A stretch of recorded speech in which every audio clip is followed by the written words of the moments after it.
پیارے دوستو، ایک دفعہ معاویہ نے مدینہ آ کر اعلان کیا کہ لوگ بادشاہ کو آ کر سلام کریں اور بادشاہ سب کو انعام و کرام تقسیم کرے گا، یہاں تک کہ امام حسن کو اس کے کارندے مجبور کر کے اس کے پاس لے آئے۔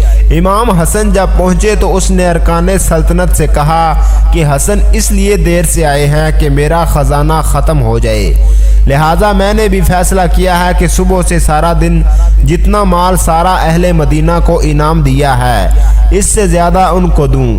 یہ کہہ کر اس نے خزانہ منگوایا اور کہا یہ آپ کا حصہ ہے۔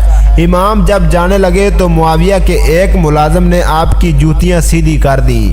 مولا نے حکم دیا کہ یہ سب دولت میری جوتی سیدھی کرنے کی عوض اس ملازم کو دے دی جائے۔ مولا کی سخاوت پر حضرت معاویہ کا منہ حیرت سے کھلا کا کھلا رہ گیا۔ حضرت عبداللہ ابن عمر رضی اللہ تعالیٰ عنہ فرماتے ہیں کہ مغرب کی نماز پڑھ کے کچھ لوگ گھر چلے گئے، ہم لوگ بیٹھ گئے کہ تھوڑا سا تو ٹائم ہے، عشاء پڑھ کے جائیں گے۔ فرماتے ہیں اللہ کے محبوب علیہ السلام بھی تشریف لے گئے۔ تھوڑی دیر کے بعد محبوب اس تیزی سے تشریف لائے کہ مقدس سانس پھولا ہوا محسوس ہو رہا تھا۔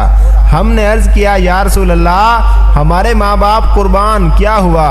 تو محبوب فرمانے لگے کیا کر رہے